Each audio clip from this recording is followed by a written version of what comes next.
Today I'll be showing you how to do a basic cardiac exam for a patient that presents with a myocardial infarction post-angioplasty. First off, always remember to wash your hands and your equipment before you begin your exam. Now that our equipment's clean, let's get started with the exam. Hello, I'm Tatiana. I'm going to be your student physical therapist for the day. Can you just confirm your name and date of birth for me?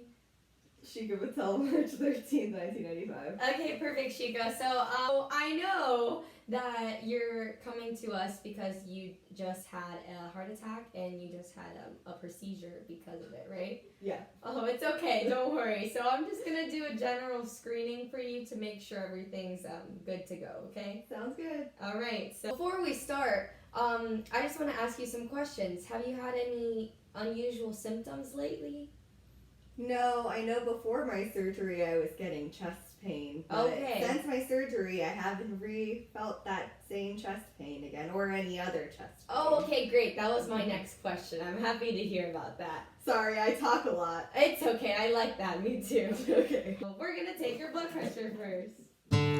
We want to make sure we check the patient's blood pressure to make sure it is not too high or there's any abnormalities after her surgery.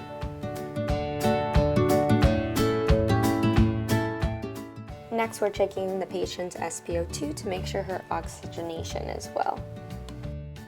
Now we're just checking the patient's pulse to make sure there's no irregularities there. Next, we're examining the patient's hands to make sure there's no abnormality in clubbing there, and also doing the capillary reflex test. When checking the palmar side of the hand, we did find that the patient had a scar from her procedure that she had done, so we wanted to make sure that that was healing regularly. Now we're checking the patient's temperature of her arms, making sure that's normal. Next, we will examine the eyes and then soon after to the mouth to make sure there's no abnormalities that could be related to the heart. And now we are inspecting to make sure the patient has no clubbing in her fingers. Now we will examine the patient's carotid arteries, so we're going to want to also examine this for rate, rhythm, and quality, just like we did the previous pulse. And we're making sure there are no abnormalities with that. Once again, make sure you clean your equipment before you begin.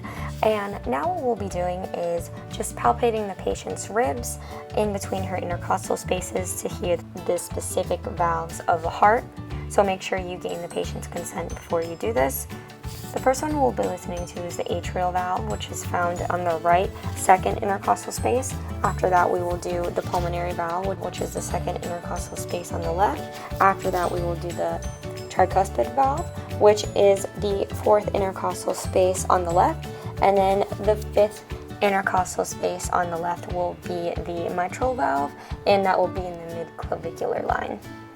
Also, normally we would want this to be directly on the patient's skin, but for the purpose of this video, we just had her leave her sports bra on. The next thing we would want to do is listen to the patient's lungs to make sure there are no abnormal sounds, and we would usually do this in the front and also the back.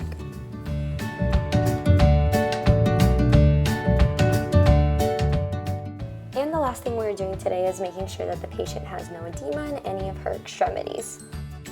So overall, the patient did present healthy, and there's no reason to believe that her angioplasty was not successful, but we would want to continue monitoring this patient because there could be a possibility that she could still have some atherosclerosis in some of her other arteries. So today, some of the main signs and symptoms that we would want to look out for would be related to MI. So that would include angina, which would be unstable or stable chest pain, any type of pressure or tightness, aching in the chest, arms, neck, jaw, or back. And then also any kind of abnormalities in the blood pressure or pulse, and then shortness of breath, nausea, indigestion, abdominal pain, or any kind of dizziness. Thank you so much for watching.